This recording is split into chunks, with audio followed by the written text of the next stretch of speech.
Good morning everyone. I hope you all are doing great in your life. In today's video I am going to discuss about the next concept of rotational spectroscopy, that is non-rigid rotor. अभी तक हमने क्या concept किया था कि rigid rotor में हमने क्या बोला था कि हमारे पास जो बॉन्ड्स होंगे, रिजिड रोटर में हमने क्या बोला था कि जो हमारे पास दो एटम्स के बीच जो बॉन्ड होगा वो स्ट्रॉन्ग होगा, यानी कि वो एक रिजिड बॉन्ड की तरह होगा जैसे हम फिज़िक्स में स्टडी करते हैं। लेकिन नॉन रिजिड रोटर, उसके बाद हमने कौन सा कंसेप्ट इग्नोर कर दिया कि हमने क्या बोला है कि हमारे जो एटम्स होते हैं वो एक इलास्टिक फोर्स ऑफ अट्रैक्शन से क्या होते हैं, बाइंड होते हैं। इलास्टिक फोर्स ऑफ अट्रैक्शन जैसे हमने अपने प्लैनेट्स में ऑब्जर्व की है सन के रिगार्डिंग।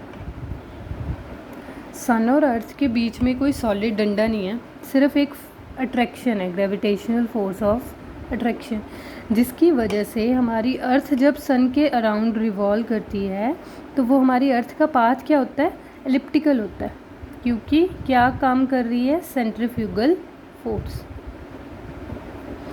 तो जब हमने ये बोल दिया कि हमारा जो एटम्स के बीच का बॉन्ड है वो क्या है, एक रिजिड डंडा है, तो क्लोरीन इसको जैसे मैंने एच से पकड़ा और ऐसे घुमाना शुरू कर दिया तो मेरा क्लोरीन यहीं पे रहेगा, वो एक सर्कुलर पाथ को फॉलो करेगा।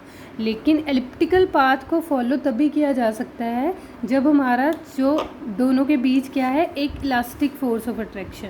तो शायद से कभी आपने ऑब्ज़र्व किया हो कि बैलून सेलर जब हम आपको बैलून देते हैं तो वो उन्होंने एक स्ट्रिंग से जो टाई किया होता है वो स्ट्रिंग इलास्टिक नेचर का होता है।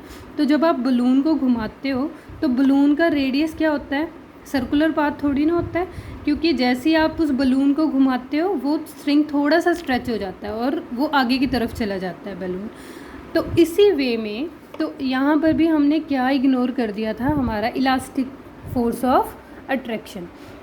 इस वजह से क्या हुआ कि जो हम दोनों एटम्स के बीच के डिस्टेंस को एक फ़िक्स डिस्टेंस ले रहे थे वो एक्चुअल में क्या है, एवरेज है। एवरेज का मतलब क्या है कि अगर ये बॉन्ड क्या है, इलास्टिक नेचर का है, तो ये ऐसे स्ट्रेच भी करेगा और अपने एवरेज डिस्टेंस से ऐसे कंप्रेस भी करेगा, जिससे हम क्या बोल रहे हैं, वाइब्रेशंस। अगर हमारे एटम्स के बीच एक स्ट्रॉन्ग बॉन्ड होता तो वाइब्रेशंस हमारे एटम्स के अंदर पॉसिबल नहीं थी।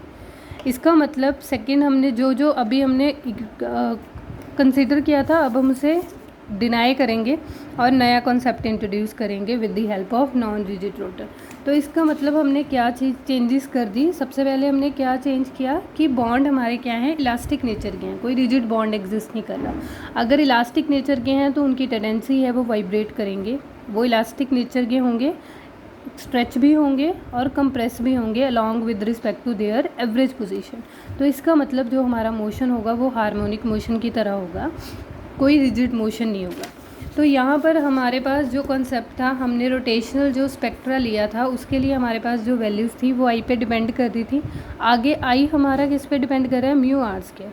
अभी म्यू को तो हमने इंट्रोड्यूस कर लिया था क्योंकि वो मासेस के साथ, लेकिन आर को हमने क्या कर लिया था, फिक्स डिस्टेंस लिया था। अभी हम आर को क्या ले रहे हैं, एवरेज डिस्टेंस ले रहे हैं। मतलब आपको जो बॉन्ड्स दिए जाते हैं वो एवरेज डिस्टेंस होते हैं, यानी कि इससे ज़्यादा वो स्ट्रेच भी हो सकते हैं जब आप उसे फोर्स दोगे, उससे ज़्यादा आप उसे कंप्रेस भी कर सकते हो जब आप उसकी रिपल्सिव फोर्स के अगेंस्ट काम करोगे। लेकिन वो जो डिस्टेंस होगा वो एवरेज डिस्टेंस से स्मॉल होगा, पर आप उसे इग्नोर नहीं कर सकते। इसका मतलब हमने आर को किस में शिफ्ट कर दिया, अपने एवरेज डिस्टेंस में। नेक्स्ट हमारे पास क्या आएगा, spectrum of the non rigid rotor. तो spectrum of the non rigid rotor में आप क्या करोगे, आपने डेरिवेशन नहीं करनी अगेन श्रोडिंजर इक्वेशन में, आपने सिर्फ डायरेक्ट रिजल्ट यूज़ करना है। तो ये हमारा ओरिजिनल था जब हमने रिजिड रोटर पढ़ा था। ये फैक्टर इंट्रोड्यूस होने का मतलब है जो हमारी एक्चुअल स्पेसिंग है, जो हमारे एटम्स हैं वो एक्चुअल में क्या है, क्लोज आएंगे जब वाइब्रेशन होगी। तो सेंट्रीफ्यूगल डिस्टॉर्शन कॉन्स्टेंट्स बोलते हैं हम इनको। तो ये फैक्टर्स हमारे पास इंट्रोड्यूस हो गए, जिस वजह से हमारे जो लाइंस की स्पेसिंग है वो क्या हो जाएगी, डिक्रीज़ हो जाएगी, क्योंकि ये माइनस में है। तो यहाँ पर अगर आप फिर से ट्रांजिशन स्टडी करोगे, न्यू जे प्लस वन जे से हमने स्टडी किया न्यू जे के लिए J+1, तो अभी हमारे पास न्यू जे के लिए वैल्यू नई क्या आएंगी, एक B J plus 1 minus D J plus 1 square. New J plus 1 के लिए वैल्यू क्या आएगी, B J plus 1 into J plus 2 minus D J plus 1 square over J plus 2 square. तो अभी आप ट्रांजिशन का डिफरेंस फाइंड आउट करोगे J plus 1 minus new J के लिए, तो आपके पास वैल्यूज़ क्या आएंगी, इसे आप सॉल्व करोगे तो आपके पास ये फैक्टर साथ में इंट्रोड्यूस हो गया। पिछली बारी तो सिर्फ इतना सा था, अभी ये फैक्टर इंट्रोड्यूस हो गया। तो अभी हमें इतना तो जजमेंट हो रहा है कि ये फैक्टर इसमें से माइनस हो रहा है, कुछ माइनस हो रहा है। पहले कुछ 2 था, अभी कुछ फैक्टर चाहे 0.5 ही आ गया, तो 1.5 रह गया स्पेसिंग। ये लाइन्स की स्पेसिंग ही बता रहा था हमें। पहले हमारे पास लाइन 2 पे आती थी, अभी 1.5 पे आने लग गई। इसका मतलब हमारा जो नॉन रिजिड रोटर का स्पेक्ट्रा होगा वो क्या होगा, लाइंस क्या हो जाएंगी, पहले से क्लोज हो जाएंगी। बस वो इशू किया है। आपको यहाँ पर वैल्यूज़ लेने की ज़रूरत नहीं है, आप एग्ज़ाम में सिर्फ ये रिज़ल्ट लिखोगे, उसके बाद बस आप ये स्पेक्ट्रा ड्रॉ करोगे। यहाँ पे देखो, रिजिड रोटर के लिए आपने ओरिजिनल बी वैल्यूज़ लिखी, नॉन रिजिड रोटर के लिए आपने अपनी वैल्यूज़ शो करी। उसके बाद हमने स्पेसिंग पर फोकस किया, तो स्पेसिंग के लिए हमने फिर से बी डैश में चेंज हो गया। रिजिड के लिए वो बी रहेगा, नॉन रिजिड के लिए बी डैश। तो लाइंस पहले से क्लोज आनी शुरू हो गई। तो that's all about this video. तो यहाँ पर आपके पास यही वैल्यूज़ दे रखी हैं कि HCl में कोई रिजिड बॉन्ड नहीं है, स्ट्रॉन्ग फोर्स ऑफ अट्रैक्शन है, जिस वजह से हमारे जो ओमेगास की वैल्यूज़ हैं वो शो कर रखी हैं। ये आपका पार्ट नहीं है, सिर्फ आपने यहाँ तक शो करना है ग्राफ में। That's all about this video. Thank you so much.